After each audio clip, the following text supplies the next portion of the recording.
மகாநதி அடுத்த வர எபிசோடில் பார்த்திங்க அப்படின்னா காவேரி பார்க்குறதுக்கு தாத்தா பாட்டி எல்லாருமே காவேரி வீட்டுக்கு வந்திருப்பாங்க. அங்கே வந்துட்டு பார்த்திங்க அப்படின்னா எங்களை தான் வேணான்னு சொல்லிட்டீங்க, அதுக்குன்னு செய்ய வேண்டியதெல்லாம் செய்யாமல் விட்டுற முடியுமா, காவேரிக்கு வளகாப்பு பண்ணலாம் அப்படின்னு சொல்லிட்டு பார்த்திங்க அப்படின்னா பாட்டி வீட்டில் வந்து சொல்லியிருப்பாங்க. சொல்லிட்டு என்னென்ன திங்ஸ்லாம் வேணுமோ எல்லாத்தையும் வந்து வாங்கி வச்சுட்டு போயிருப்பாங்க. உடனே கங்கா வந்து அந்த திங்ஸ்லாம் பார்த்துட்டு என்ன இவ்வளோ திங்ஸ் இருக்குன்னு கேட்பாங்க. அதுக்கு வந்து காவேரி சொல்லுவாங்க, இல்லை இந்த மாதிரி வளகாப்பு பண்ணலான்னு சொல்லிட்டு தாத்தா பாட்டி எல்லாத்தையும் வாங்கி வச்சுட்டு போயிருக்காங்கன்னு சொல்லிட்டு சொல்லுவாங்க.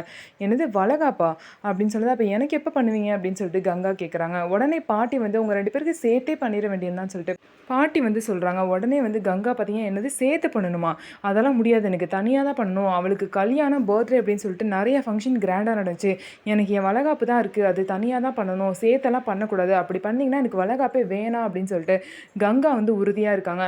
ஸோ பார்த்திங்க அப்படின்னா காவேரிட்ட எல்லா விஷயத்துலையும் கங்கா வந்து பொறாமப்படுறாங்க. அதனால தான் அவளுக்கு நிறையா ஃபங்க்ஷன் வந்து கிராண்டாக நடந்திருக்கு, எனக்கு நடக்கலை, அதனால என் வளகாப்பு எனக்கு கிராண்டாக தனியாக நடக்கணும்னு சொல்லிட்டு கங்கா ஆசைப்பட்டு இது பண்ணுறாங்க. இதனால வந்து குடும்பத்தில் வந்து நிறைய பிரச்சனை வரதுக்கும் வாய்ப்பு இருக்குது. என்ன பண்ண போகிறாங்க, 2 பேர் வளகாப்பு சேர்ந்து நடக்க போதா தனித்தனியாக நடக்க போதா அப்படிங்கிறத நம்ம வெயிட் பண்ணி பார்க்கலாம்.